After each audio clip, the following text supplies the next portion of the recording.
आगे जाइए आगे जाइए। হ্যাঁ, আমরা এই মেলা গঙ্গাসাগর মেলায় আমরা এসেছি। হ্যাঁ, দুজন জগাইয়ার মাথায়। হ্যাঁ, এখন আমরা একটু পরিদর্শনে বেরিয়েছি। সব দিকে চারিদিকে সুন্দর ব্যবস্থা, জলের ব্যবস্থা, খাওয়া দাওয়ার কোনো কষ্ট নেই। যাত্রীরা আসছে দলে দলে। হ্যাঁ, জায়গায় জায়গায় প্রসাদের সুন্দর ব্যবস্থা আছে।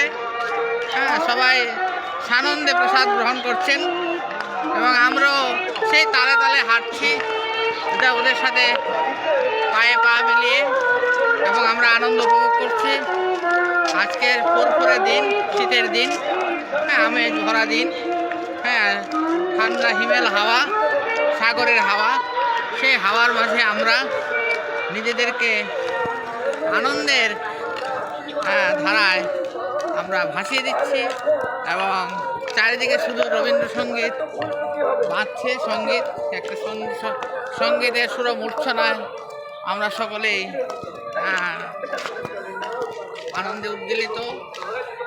আজকের এই সুন্দর সকাল থেকে ভক্তদের প্রচণ্ড ভিড়ের চাপ। সেই আমরা সবারই একই উদ্দেশ্য, 14 তারিখে সে মহা পৌষ পার্বণ উপলক্ষে সবাই সাগর সঙ্গমে সবার পুণ্য অর্জনের জন্য শীতল জলে অবগাহন করবেন। সেই তো এখানের রামকৃষ্ণ মিশন আশ্রম দাঁড়িয়ে আছে। হ্যাঁ, ওনারা ওনাদের ডিউটি পালন করছেন। মায়েরা জল নিয়ে আসছেন। হ্যাঁ, খুব একটা মানে কি বলবো, বিশাল একটা কর্মযজ্ঞ চলছে সেখানে। প্রতি বছরের ন্যায় এবারও সঙ্গম মেলায় প্রচুর ভিড় দেখা যায়, পরিলক্ষিত হচ্ছে এবং সব জায়গা থেকে ভক্তরা আসছে। ভারতবর্ষের বিভিন্ন জায়গা থেকে, যেমন গুজরাট, যেমন বিহার, যেমন উত্তরপ্রদেশ, কাশ্মীর, সাউথ ইন্ডিয়া, সব জায়গা থেকে আসছে। যেমন ত্রিপুরা থেকে আমরাও এসেছি। হ্যাঁ, সে আনন্দ উপভোগ করার জন্য এবং সে পুণ্য অর্জন করার লক্ষ্যে।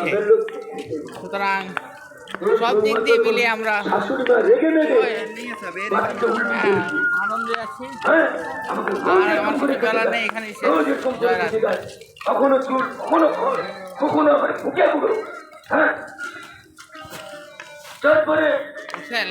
ঢুকছে